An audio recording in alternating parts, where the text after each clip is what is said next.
Amém. Quero saudar os irmãos com a graça e a paz do Senhor Jesus. Amém. Amém. Eu sei que está frio, mas não estamos como o irmão Hilton hoje, sem voz, né? Não é fácil. Esse tempo não é fácil. Na vida, nós nos preparamos para quase tudo.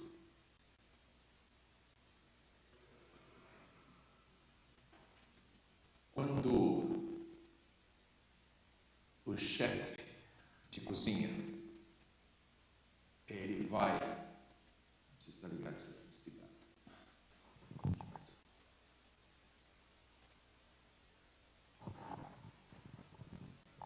Um momentinho.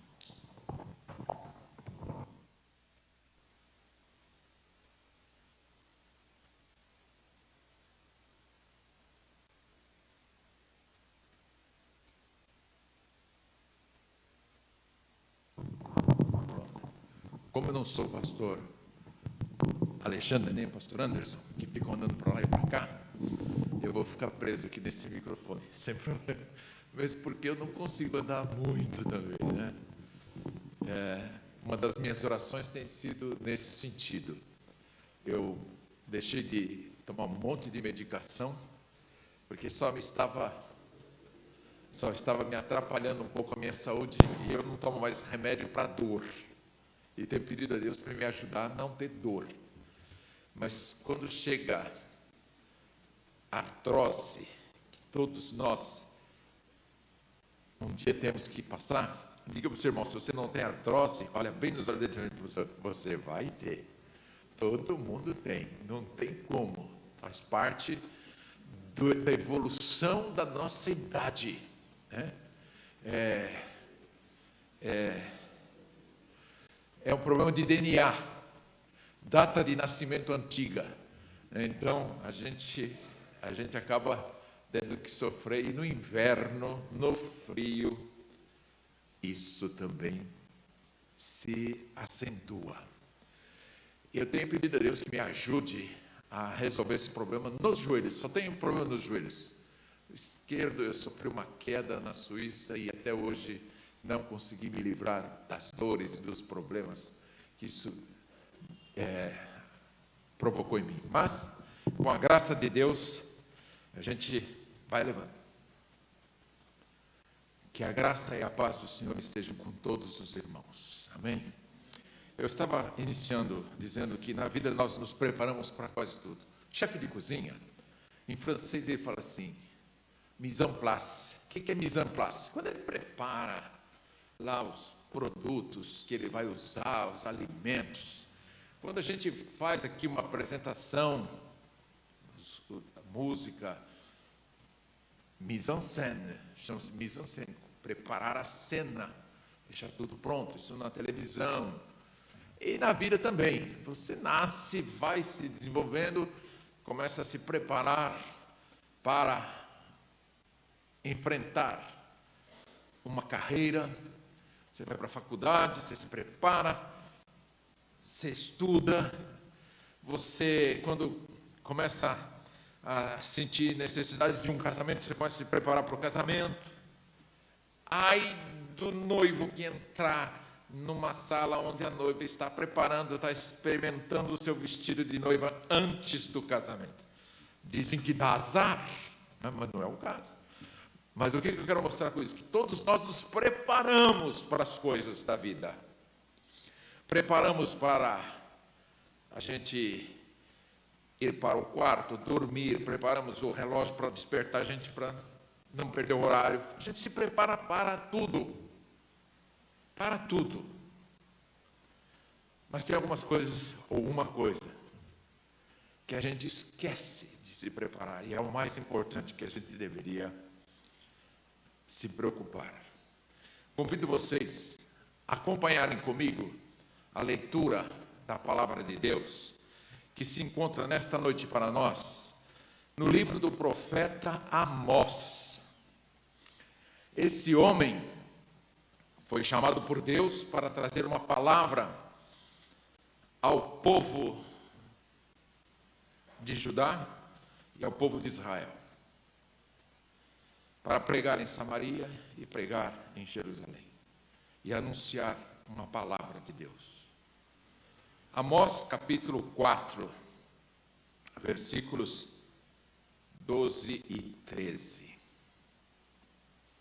Portanto, assim te farei, ó Israel, e porque isso te farei, presta atenção, prepara-te, ó Israel, para te encontrares com o teu Deus. Versículo 13. Porque é Ele o que forma os montes e cria o vento, e declara ao homem qual é o seu pensamento, e que faz da manhã trevas e pisa os altos da terra. Senhor, o Deus dos exércitos, é o seu nome. Amém? Preparando-se para a eternidade. Falar a respeito disso, nós não gostamos muito, porque é falar sobre a morte. A eternidade implica na morte, ou a morte implica na eternidade. Falar a respeito da morte é um assunto que pouco se comenta. Você já pensou se sentar na sua casa, na hora do jantar, conversar e começa a falar assim, quando eu morrer, eu vou querer fazer isso. Eu já falei para minha filha, quando eu morrer, eu quero ser cremado.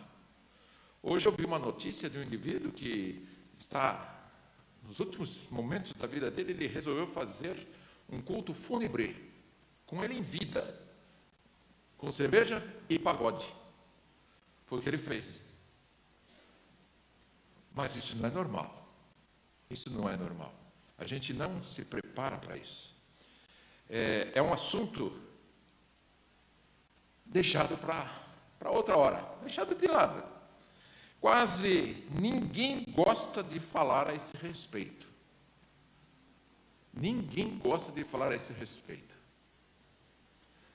Eu, na minha experiência de vida, de trabalho, eu tinha um auxiliar comigo, obrigado, que tinha uma família lá na Suíça.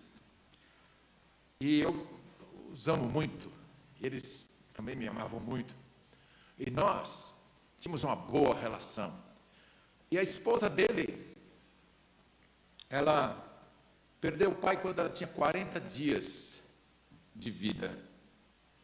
Então, ela cresceu sem a figura do pai em casa.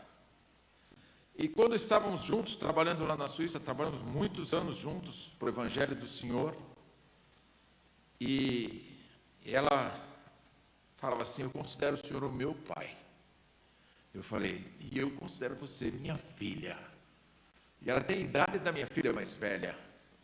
Você é minha filha. Ela falou, então tá bom, já que o senhor me considera sua filha, não se esqueça de me colocar no seu testamento. Nós não costumamos falar sobre estas coisas. Quando nós estudamos o homem, o ser humano, nós verificamos que ele se prepara para tudo, como eu disse há pouco, menos para morrer.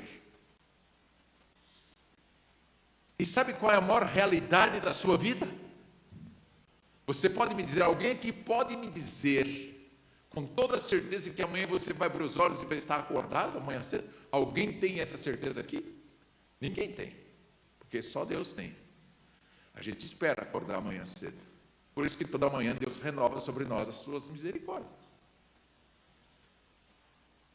Nós não sabemos, nós não gostamos de falar sobre isso.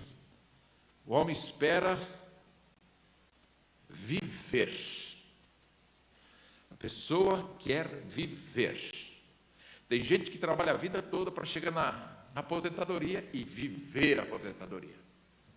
se esbaldar, gastar todo o seu dinheiro, fazer tudo o que ele quer. Pessoas se esforçam para triunfar na vida. Eu não estou falando que isso é errado. Mas nunca as pessoas pensam em triunfar na eternidade. E isto é errado, não pensar nisso.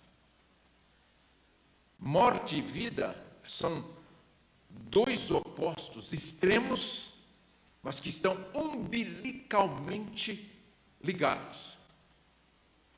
Se existe vida, vai acontecer morte. Se tem morte, é porque teve vida.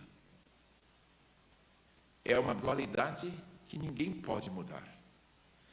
Todas as pessoas que nascem, um dia morrerão. Vira para o seu irmão e fala assim: está preparado para o dia que você vai morrer? Fala, você está preparado para o dia que você vai morrer? Você que está me vendo aí, você está preparado para o dia que você vai morrer? Não é fácil pensar nisso e falar sobre isso. E como eu disse, Amós, ele escreveu este livro profético, mais ou menos uns 700 anos antes de Jesus nascer. E por que ele escreveu? Porque Deus sempre cuidou do seu povo. Deus sempre cuidou da sua criação. Você pensa que Deus não se importa com você? Ele se importa com você. Você, segundo a Bíblia, é a menina dos olhos do Senhor. Nós somos a obra-prima que o Senhor colocou neste planeta. Aliás, o nosso planeta é uma obra-prima no universo. E Deus nos colocou aqui, então nós somos pessoas, para Deus, muito importantes, ao ponto dele ter mandado o Filho dele para tomar o nosso lugar. Então, Deus sempre se preocupou com o seu povo. 700 anos antes do Filho dele vir ao mundo, ele olhava para o seu povo de Israel, Jerusalém, Samaria, eles brigavam. Judá, eles brigavam. E havia muitos problemas. O Senhor então enviou o profeta Amós para fazer um alerta para aquele povo, chamar a atenção deles, corrigir os erros, os problemas, ajudá-los a sair daquela situação que eles estavam vivendo, que para eles era boa, era normal, mas para Deus não era. Deus não se agradava disso. E aqui eu faço um pequeno parêntese para uma primeira aplicação. Você já parou para pensar, quando você ora, de falar assim: Senhor, o Senhor se agrada de mim? O que eu tenho feito te agrada? A minha vida está de acordo com a tua vontade, aquilo que o Senhor preparou para mim? Essa é a primeira aplicação. E Deus, então, chama o profeta vai lá e leva essa palavra, porque um pai que ama, corrige. Um pai que ama, corrige. O povo estava mergulhado nos vícios, presta atenção em tudo que eu vou falar agora, nos vícios, nas maldades, estava envolto pelo pecado. Pecado é errar o alvo, a palavra pecado significa errar o alvo. O alvo era Deus, eles estavam errando o alvo, eles estavam indo para outros caminhos, e não iam para os caminhos do Senhor, nem iam para a presença do Senhor. A vida que eles viviam desviava-os dos caminhos do alvo, que era Deus. Então, vícios, maldades, havia ganância pelas coisas materiais. Alguma novidade? Ganância por coisas materiais. Havia violência e destruição. Será que vivemos hoje um tempo de paz e tranquilidade nas nossas ruas? Eu só ponho esse anel de teologia e o meu relógio quando eu venho na igreja, porque eu paro na porta e entro aqui, não ando com isso na rua. Havia idolatria declarada, e naquela época eram deuses falsos, e no meio nosso temos idolatrias que são mascaradas como se fossem coisas normais e que Deus se agrada, mas no fundo Deus não quer nem olhar para aquilo. opressão dos pobres, perversidades sexuais. É o que existia naqueles tempos, 700 anos antes de Cristo. Portanto, mais de 2.700 anos atrás, tudo isso que eu falei, que nós vivemos nos nossos dias, já estava nesse planeta lindo que Deus criou, essa obra-prima, infestando a vida da obra-prima que era a imagem e semelhança dele, que somos nós. O povo tinha se desviado. O povo se desviou dos propósitos divinos. Será que a tua vida hoje está sendo vivida de acordo com os propósitos de Deus para a sua vida? Você já parou para perguntar isso para Deus? Hoje, verificamos que o homem moderno dos nossos dias também está muito, muito, muito distante de Deus. O homem dos nossos dias também está mergulhado nos vícios, na maldade, dominado pelo pecado. O homem dos nossos dias também está desviado dos caminhos e dos propósitos de Deus. Portanto, assim diz: assim te farei, ó Israel, e porque isto te farei, prepara-te, ó Israel. Prepara-te, ó Israel. Prepara-te, povo brasileiro. Prepara-te, povo osasquense. Prepara-te, povo da primeira Igreja Batista de Osasco. Prepara-te. Prepara-te, povo, porque é Ele que forma os montes e cria o vento, o Senhor, e declara ao homem qual é o seu pensamento. Deus sabe exatamente nesse momento o que você está pensando. O que faz da manhã trevas e pisa os altos da terra. Nome dele, o Senhor dos Exércitos. Esse é o nosso Deus. Ele está te olhando agora. Não é como aquela piadinha do indivíduo que entrou para roubar numa noite, uma casa, tudo escuro, e aí ele com a lanterninha lá, de repente ele ouviu uma voz falando assim: ei, cuidado, Jesus está te olhando. E o cara falou: que voz é essa? De onde vem isso? Será que tem alguma coisa ligada, uma câmera vendo e me acusando aqui? Mais um pouquinho, aí, ei, cuidado, Jesus está te olhando. E ele começa a procurar, e ele anda, terceira vez: cuidado, Jesus está te olhando. E aí ele acha um papagaio no puleiro lá. Ele fala: papagaio, que é isso? Jesus está me olhando, papagaio. Olha para trás, um Doberman salivando, o nome dele é Jesus. É uma piada? É uma brincadeira? Jesus não é um Doberman que está olhando para nós, não. Muito pelo contrário.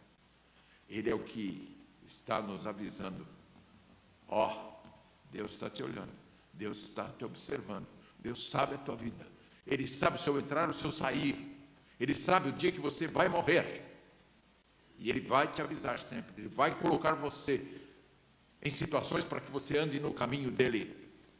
Assim como o Senhor alertou o seu povo no passado, Ele quer alertar-nos também hoje, para que nós possamos viver a vida que Ele preparou, e Ele planejou, Ele programou para nós. Uma vida de bênçãos, uma vida boa, uma vida agradável, uma vida de paz, amor, felicidade, tranquilidade, segurança. E para nós termos então essa devida compreensão deste alerta de Deus: prepara-te para encontrares com teu Deus. Para termos a devida compreensão deste alerta, precisamos dar 4 passos bem rápidos e pequenos. O primeiro: por que nós devemos preparar-nos? Por quê? Primeira pergunta, por que devemos preparar-nos? Porque um dia nós teremos um encontro com Deus, isso é lógico. O dia que você fechar os olhos aqui na terra e abrir na eternidade, ou você vai abrir na presença de Deus, ou você vai abrir no inferno. Um dos dois não é. Então nós temos que estar preparados para isso. Haverá um acerto de contas. Nós deveremos comparecer diante do Senhor, o nosso Criador.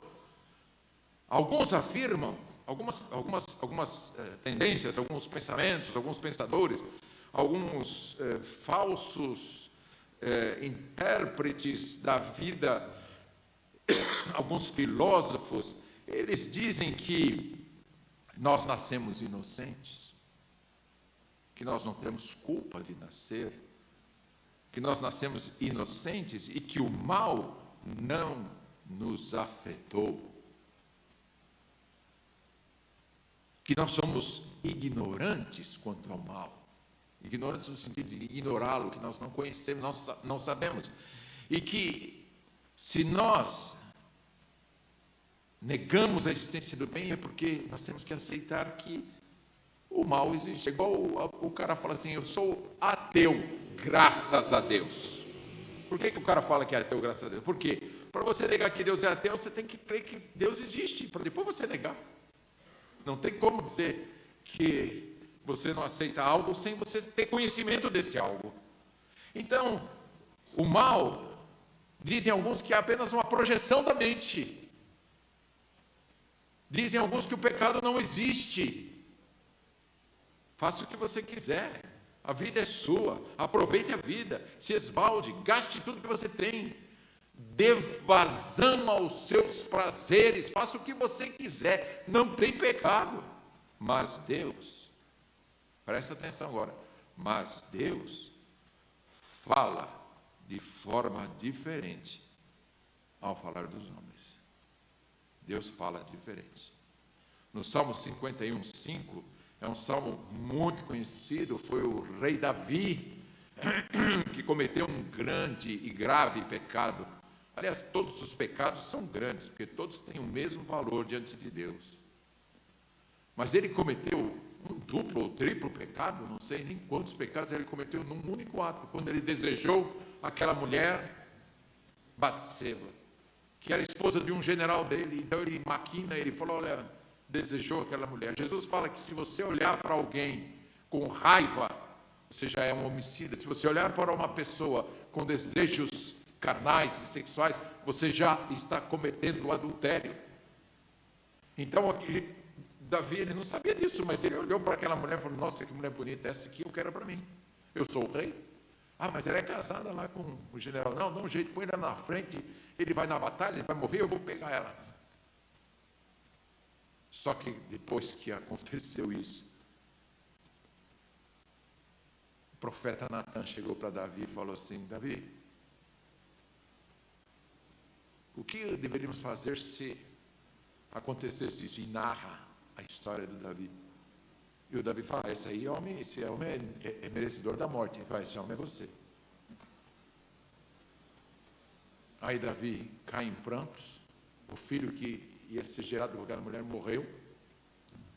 E ele escreve o Salmo 51, versículo 5. Ele diz que o homem foi concebido e formado em iniquidade, no pecado. Por isso, esse argumento de que não existe pecado, esse argumento que a gente nasce bonzinho, que a gente não tem maldade, eu não sei quantos tiveram filhos aqui, eu sei que muita gente que está aqui teve filhos. Algum de vocês ensinou seus filhos a mentirem? Roubar? Brigar? Bater nos outros? Ou vocês tentam corrigir?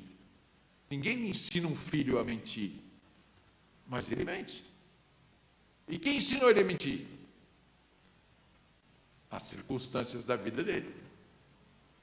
Mas por que ele mente? Porque nasce o vírus do pecado com ele. Está no DNA dele o pecado, o mal. O pecado é o que nos separa de Deus. O salmista fala no Salmo 14, 1 a 4, não há justos, nem sequer um que faça o bem. Uma das grandes responsabilidades que está depositada sobre os seres humanos, preste atenção, é o fato de que possuímos uma alma imortal. O ser humano é tricotômico, tem 3 partes: corpo, alma e espírito. O animal tem corpo e alma. Por quê? O que é alma? Alma é o elemento dinâmico que faz o nosso corpo se interagir e relacionar, estar aqui falando. Tira a alma do corpo, morre. O Senhor proibia o povo de comer sangue, porque ele dizia que no sangue estava a alma. Eu não sei onde a alma está. Pode estar no sangue, se Deus falou. Eu também não sei onde está o espírito, que é a terceira parte, mas ele está dentro de mim. E a Bíblia diz que o espírito não morre, a alma não morre. Esta é a grande realidade. É desta alma que nós vamos dar contas, porque na alma estão os nossos sentidos, os nossos sentimentos, as coisas que a gente faz, estão aqui, nossa memória. O espírito é aquele que nos relaciona com Deus. Estamos estudando Efésios na escola bíblica dominical, e eu depois comentava hoje de manhã com o irmão Wilton, depois da aula dele, no final do culto, e a gente estava comentando sobre esse assunto, porque quando Deus criou o homem, Ele soprou na narina daquele boneco de terra, de barro, o seu espírito, o ruach de Deus, e aquele boneco virou alma vivente, mas o que estava fazendo ele viver era o Espírito de Deus.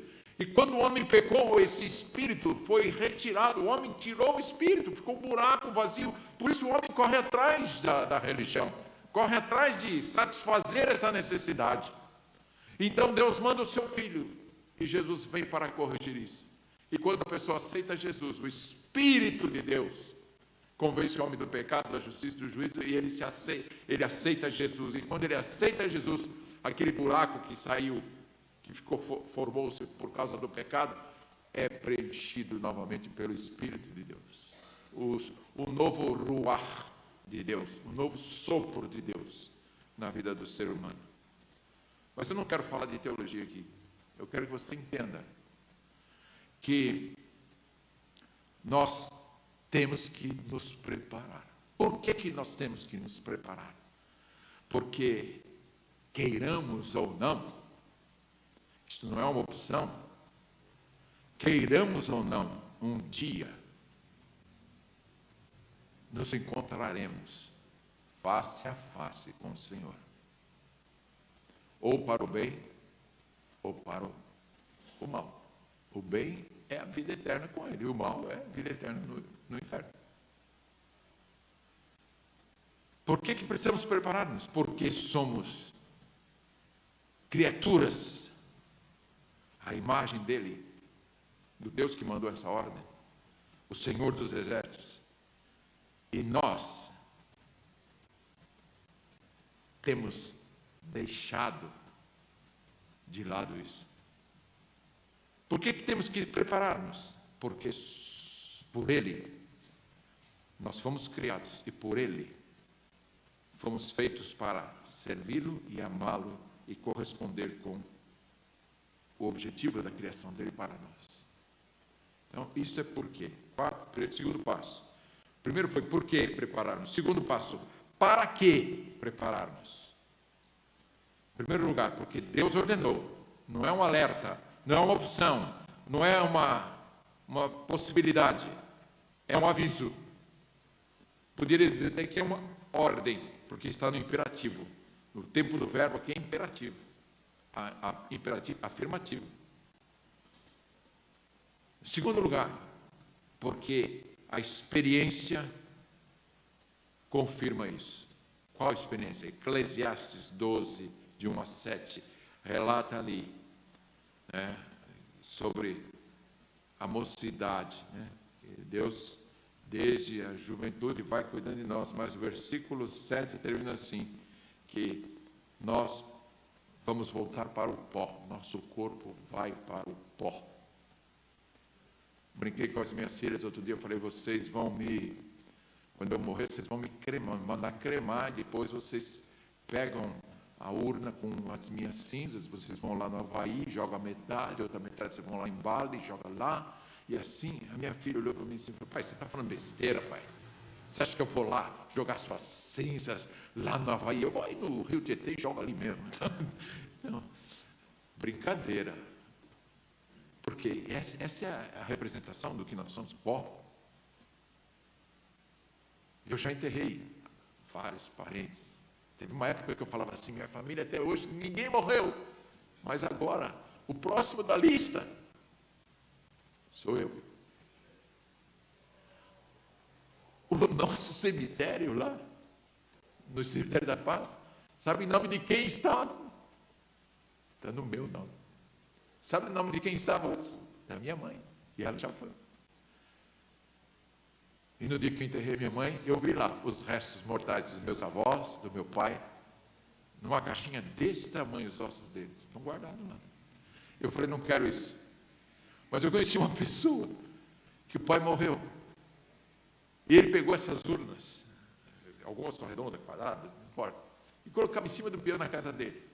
E toda manhã ele passava, bom dia, pai, bom dia, pai. Passava assim, via a urna lá. É como cada um encara a morte. Para que prepararmos? Porque é uma ordem, é um aviso, porque nós somos pó. Nós possuímos esta alma e esse espírito, e dela nós temos que dar conta a Deus. Preparar-nos porque Deus nos conhece. Ele conhece o nosso passado, o nosso presente, o nosso futuro. Ele conhece se estamos ou não vivendo e andando nos caminhos retos que Ele estabeleceu para a vida. E no calendário dele, no calendário divino, já está marcado o ano, o mês, o dia, a hora, o minuto, o segundo que você vai dar seu último suspiro nesta terra. Já está marcado. O homem pode tentar fazer o que ele quiser, mas ele não consegue escapar disso. O homem pode tentar fazer o nascimento in vitro, provocar clones, mas como é o mistério disso tudo? O gameta do pai e o gameta da mãe se juntam no ventre da mãe, e aqueles dois elementos formam uma célula, chamada célula ovo, zigoto, e ela vai se multiplicando, depois de 9 meses nasce uma criança. A ciência não tem capacidade de fazer isso, mas Deus tem. E a ciência também não tem capacidade de segurar a vida de ninguém. Pode preservar, pode segurar por algum tempo, mas o organismo se deteriora e ele sozinho se desfaz. E vai para o pó da terra. Deus conhece nossas fraquezas. Deus conhece nossos perigos. E Deus conhece as nossas possibilidades. Por isso, devemos preparar-nos. Para que devemos nos preparar? Primeiro, para quê? Porque vamos encontrar com Ele. E terceiro passo, como vamos nos preparar? Talvez você esteja perguntando, o pastor está falando tudo isso, mas como é que eu vou me preparar? Para que nós possamos nos encontrar com Deus, nós não podemos tomar os vários caminhos que o mundo sugere. Tenta subir a rampa do Palácio do Planalto, de bermuda e de chinelo havaiana no dedo. Você vai ver o que acontece. Os guardas vão impedir, você não pode entrar aqui, você não está preparado para entrar aqui. Não é desse jeito que entra. Quando você for encontrar-se com Deus, você tem que estar preparado, você tem que estar pronto. Não adianta dizer assim, não, todos os caminhos levam para Deus, eu estou seguindo esse aqui, seguindo aquele ali, todo mundo leva para Deus, qualquer caminho leva para Deus. Isso aí é uma mentira que foi criada no Império Romano, porque quando eles estabeleceram o Império, eles desenvolveram a construção de estradas, de vias, né, que ligavam as várias partes do Império à cidade de Roma. Então eles costumavam dizer assim, todos os caminhos que você pega levam para Roma. E aí isso virou para a religião, qualquer caminho leva para Deus. Sim, alguns caminhos levam para deuses que não são o nosso Deus. Só há um caminho. Não adianta nós realizarmos obras sociais, não adianta nós realizarmos obras de caridade, não adianta nós sermos religiosos, não adianta nós praticarmos rituais, não adianta a gente chegar diante de Deus e falar assim: Senhor, eu sempre fui bonzinho, eu não mentia, eu não roubava, eu não matei, eu não defraudei, eu não falava palavrão. Aliás, Senhor, algumas vezes eu falei palavrão, mas foi a situação da vida, Senhor, o Senhor entende, né?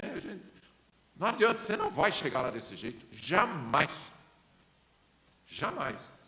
O único e seguro caminho que está traçado na própria palavra de Deus e determinado e estabelecido pelo Senhor é um caminho de arrependimento e de fé. Romanos 3:23, porque o salário do pecado é o quê? A morte.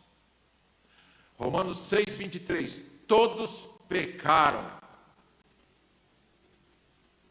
e destituídos estão da glória de Deus. Aí você vai pensar na fé e no arrependimento. Arrependimento, quando você se arrepende, é que você reconhece da sua condição pecaminosa, você reconhece. A coisa mais difícil que tem para o ser humano é ele reconhecer que ele errou. A gente tenta dar volta e faz tudo, tenta justificar que os nossos atos estão certos e o outro está errado. Mas diante de Deus não tem isso não, Ele conhece o coração da gente. Ele sabe.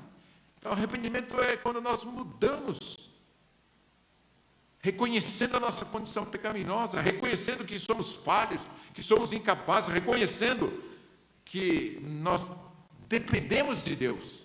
Você já imaginou se Deus fechasse a torneirinha do oxigênio do planeta Terra por 5 minutos? Não ia haver oxigênio na atmosfera, não ia haver oxigênio nos oceanos, não ia haver oxigênio sendo trocado pelas árvores. Em 5 minutos, o planeta morreria. Em 5 minutos, se Deus fechar a torneirinha. Mas Deus não vai fazer isso. Mas é um exemplo de como Ele é o que controla tudo. A dependência que nós temos dEle, arrependimento é o reconhecimento de que sem Ele, nós somos nada. Somos nada, sem Ele somos nada. Arrependimento, fé. Fé é o descanso naquele que veio buscar e salvar o pecador. Lucas 19:10. Jesus veio para buscar e salvar o pecador. É o descanso na provisão divina. A fé é o descanso na provisão divina. A palavra graça na Bíblia significa provisão de Deus.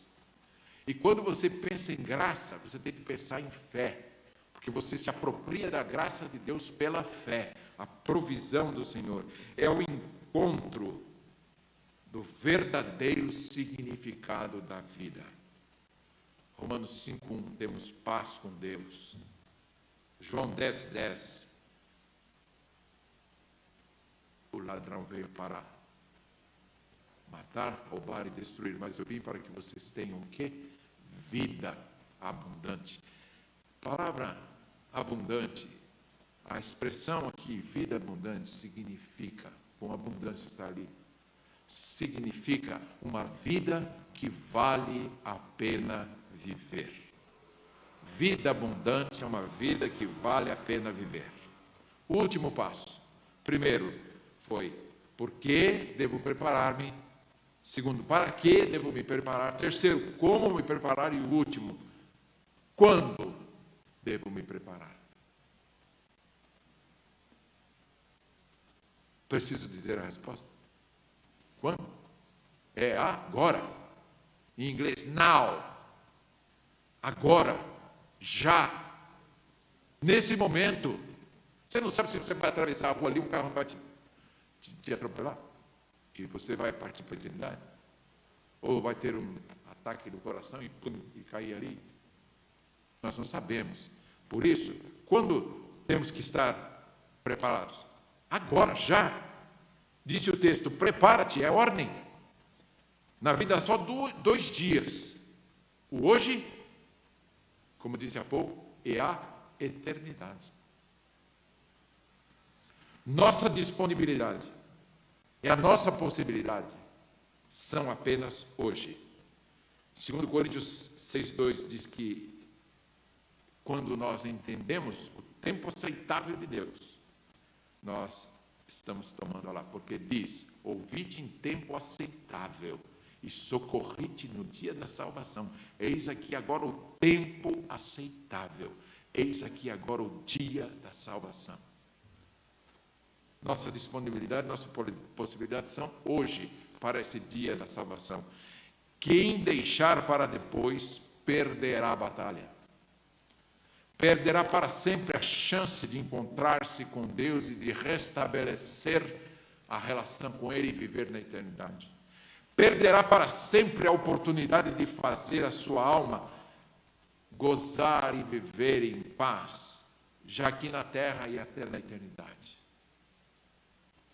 O homem precisa buscar um encontro com Deus agora, já, nesse momento, enquanto lhe é possível. Isaías capítulo 55, versículos 6 e 7. Buscai a Deus, ao Senhor, enquanto se pode achar, invocai-o enquanto está perto. Deixe o ímpio o seu caminho, e o homem maligno os seus pensamentos, e se converta ao Senhor, que se compadecerá dele. Torne para o nosso Deus, porque grandioso é em perdoar. A Bíblia aponta para Jesus Cristo como o único meio para que o homem encontre-se devidamente apto para com Deus. Não tem outro jeito. Jesus não fundou a Igreja Batista, Jesus não fundou os evangélicos, não fundou a Igreja Católica, Jesus não fundou religião nenhuma. Ele é a própria religião, porque é Ele que religa a gente com Deus. Religião vem da palavra italiana, grega, do latim, religare. Religare quem? O homem a Deus. Jesus é que nos religa a Deus, não é a igreja. A gente vê aí as pessoas pregando, venha para a minha igreja que aqui você vai ser salvo, venha para a minha igreja que você vai ficar bem, venha para a minha igreja que você vai ficar rico, venha para a minha igreja que você vai ser curado, faça isso que você vai ficar bem, siga aquilo, compre isso, faça aquilo, e você vai ficar bem. Olha, cuidado com o valor que você vai dar, se for pouco, não garanta a bênção. Vimos isso aqui ontem, aqui de manhã. E quando na verdade não há outro meio, só Jesus. Only Jesus, em inglês. Seulement le Seigneur Jésus-Christ, em homenagem à irmã que está ali do Haiti, que fala francês. Somente Jesus. A Bíblia aponta um triste fim para aqueles que não estiverem preparados para se encontrarem com o Deus Todo-Poderoso, o Senhor dos Exércitos, como ele diz assim, o Senhor, o Deus dos Exércitos é o seu nome. É esse Deus que nós vamos nos encontrar. A Bíblia aponta, entretanto, que com a morte e o sacrifício do Senhor Jesus Cristo, então Deus deu-nos uma chance para nós. Ele possibilitou-nos abrir a porta do reino dele novamente. E então teremos 2 alternativas. Enfrentar face a face um Deus irado por causa do pecado, ou enfrentar também face a face o mesmo Deus, cheio de amor para com aqueles que o amam e o reconhecem como Deus, e o recebem e o aceitam como Deus da sua vida. Prepara-te para encontrares com o teu Deus. Novamente em inglês. Are you ready? Você está pronto? Você está apto? Você está em condições de encarar face a face ao Senhor Deus? Eu acredito que Deus trouxe essa palavra hoje porque Ele sabe que tem pessoas que precisam acertar com Ele a vida. Se ainda você não está preparado, predisponha-se e prepare-se. Fala, Senhor, não saia daqui hoje sem dizer, Senhor, eu quero estar pronto para encontrar contigo. Abre a tua vida para esse Deus. Abre teu coração para que Jesus lhe dê as condições. Jesus tomou o seu lugar diante do nosso Deus, quando Ele morreu na cruz. E Ele te justificou. Basta que você reconheça e o aceite pela fé. O aceite no seu coração. E Ele vai selar a tua vida. Amém? Podemos orar? Amém? Vamos baixar a nossa fronte, fechar os nossos olhos. E eu gostaria de só fazer uma pergunta. Alguém aqui gostaria que nesse momento de oração eu orasse por você também? Se você tiver esse desejo, levante a sua mão e onde você estiver, eu vou orar por você, para que Deus te abençoe, que Deus te dê certeza e segurança de que a tua vida está garantida. E se você tem essa certeza, essa segurança, transmita isso para outros que ainda não têm. E os leve para os pés da cruz, junto de Jesus. Amém? Pai, em nome de Jesus, muito obrigado, porque o Senhor preparou-nos o meio e o caminho para retornarmos à Tua presença. Muito obrigado, Senhor, porque o Senhor nos alerta. E eu te peço, Pai, que ninguém saia daqui hoje sem ter essa convicção, essa certeza de que precisa estar preparado para se encontrar contigo, o Deus dos exércitos, o Senhor Todo-Poderoso, o Criador de todas as coisas, o sustentador deste universo que nós vivemos. Ajuda-nos, Senhor, a estarmos prontos realmente a obedecermos os teus preceitos e a seguirmos a tua palavra. Ajuda-nos a ser pessoas melhores e que possamos influenciar outros para também chegar aos teus pés. Recebe, Senhor, a nossa gratidão pela tua palavra agora. Em nome de Jesus. Em nome de Jesus. Amém. Amém e amém. Que Deus abençoe a todos vocês. Amém.